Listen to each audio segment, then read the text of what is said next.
imponente per dimensioni, travolgente per contenuti emotivi e drammatici e bizzarrie compositive e cromatiche. Sto parlando della deposizione della croce del Rosso Fiorentino.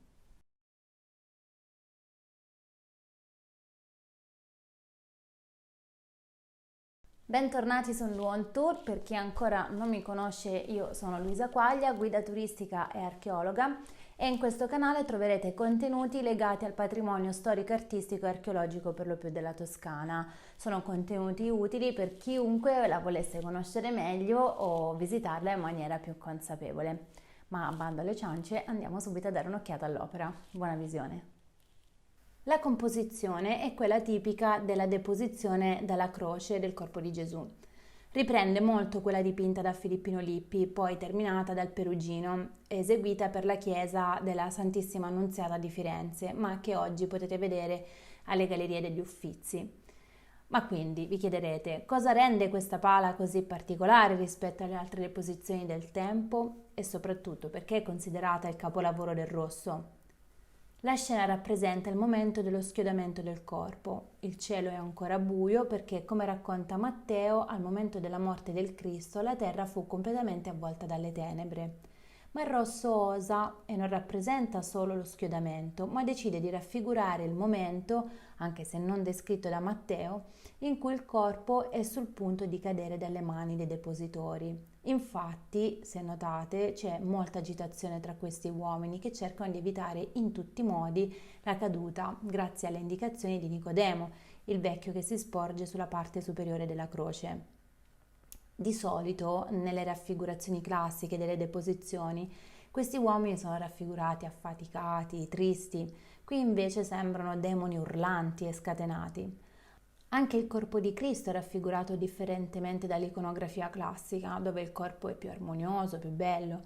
Invece qui nella Pala del Rosso prende i classici connotati di un cadavere, molto realistico.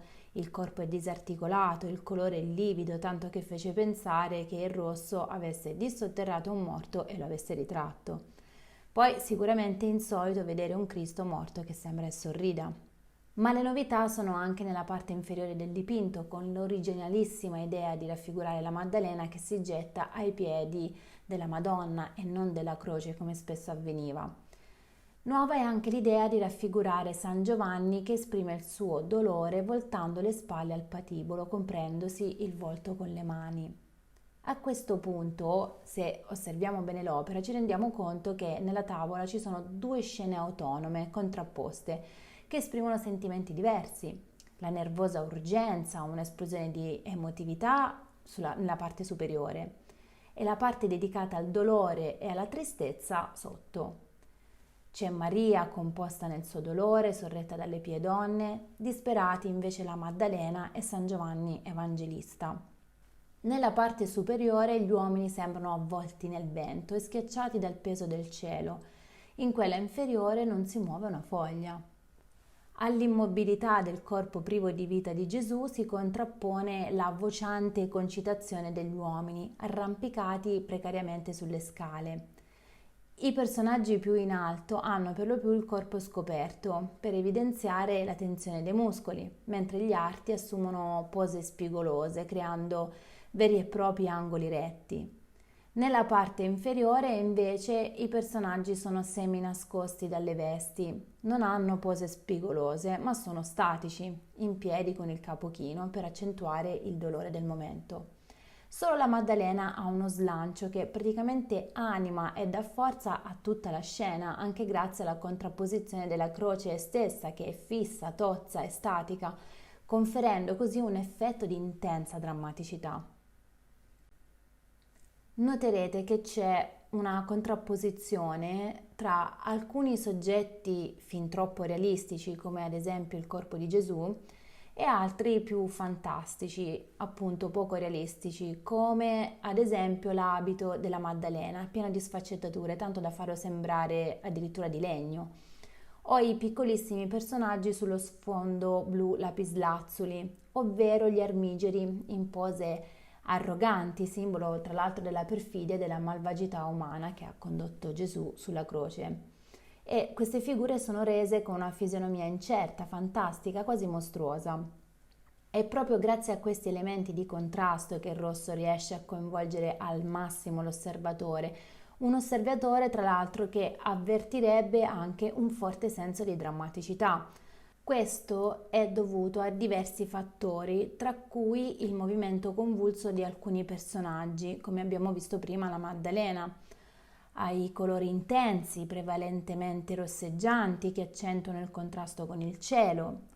La luce poi, proveniente da destra, è fortissima e crea netti cambi chiaroscurali con effetti cangianti che diventano quasi bianchi nei punti di maggiore luminosità rispetto allo sfondo.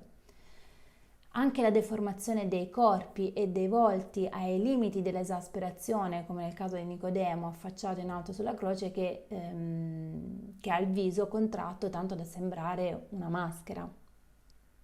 Altra cosa molto particolare è che in alcuni punti la stesura del colore è talmente sottile che è possibile vedere i ripensamenti sul disegno proprio nel momento stesso in cui dipingeva, e anche le annotazioni stesse del rosso dell'artista sui colori da impiegare, ma che poi cambia in corso d'opera. Ad esempio, la donna in primo piano a sinistra è stato aggiunto lo scialle direttamente sulla tavola, su una bozza che prevedeva solo la veste con una cintura.